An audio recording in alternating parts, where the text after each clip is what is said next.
Rose Lockwood. I'm working with Ruben on the market research aspects of the LT-Innovate project in general and the agenda writing in particular. My job here is to explain to you as briefly as possible how we came up with our way of looking at the universe, which is very different from the research perspective, but overlapping in very many ways, and I think will prove fruitful as we try to merge the two perspectives from the point of view of future actions.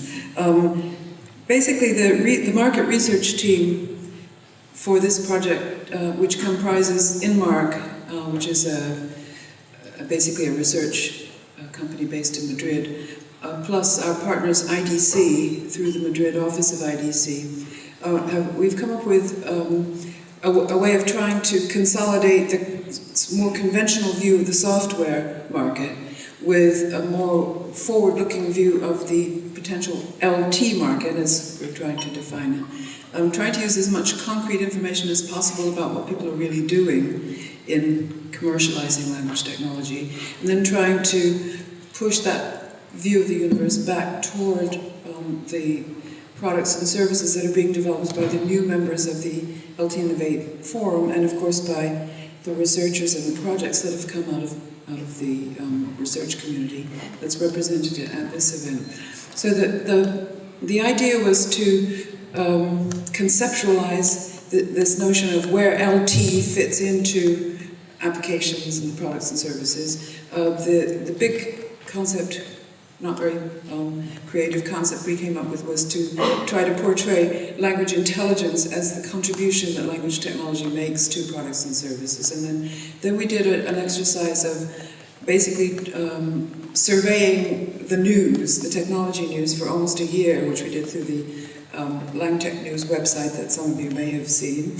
So we've been tracking news stories about anything to do with technology that we consider to be, or we could identify as being related to LT, and that's everything from voice analytics, any kind of, new sentiment analysis products that are being announced, to translation, to speech technology, to the activities of notable companies that are active in the field and all that sort of thing. So we've been reading and aggregating and publishing information about hundreds and hundreds of news stories over nearly a year.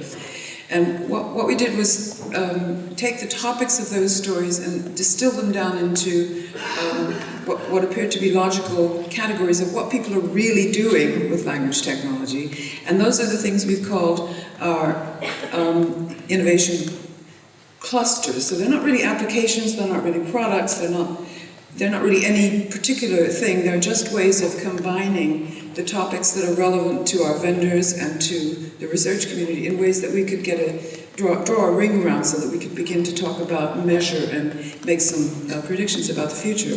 Those 5 clusters of applications and markets are what we've called intelligent enterprise, intelligent services, and intelligent helpers and mediators, which is real similar to mini-me, as described here.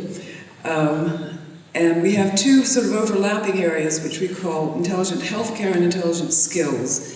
So the enterprise area is pretty easy to recognize, because it would include everything from the business intelligence to customer support to publishing and knowledge kinds of applications that are common in enterprise. The services area is, again, overlap. These areas do all overlap, but services would include not just the conventional kinds of online and digital services, but all the new kinds of things that are implied by a lot of the research visions that have been described earlier. So that would include government, e-gov type services, as well as services that are driven from enterprise. The helpers and mediators would include avatars and personal digital assistants of the type that are becoming familiar, robots and all that sort of thing.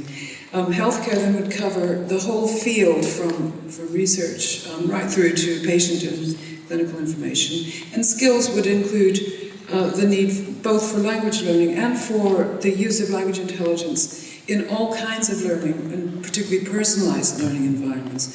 So what we've done is, by clustering that view of the universe, we're working with the IDC analysts to come up with some, we hope not too speculative, forecasts about the scope for buying and using language technology within these larger clusters. And we hope to, as part of our market research publications for our project, to give you some predictions about the present and future size of your industry.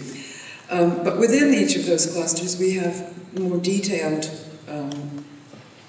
research into more specific applications, and that's what we will move on to next, so that the members of our forum will now focus more precisely on the specific actionable subsections of our service clusters, to see what can be done relatively quickly in achieving the implementation of language technology. Thank you.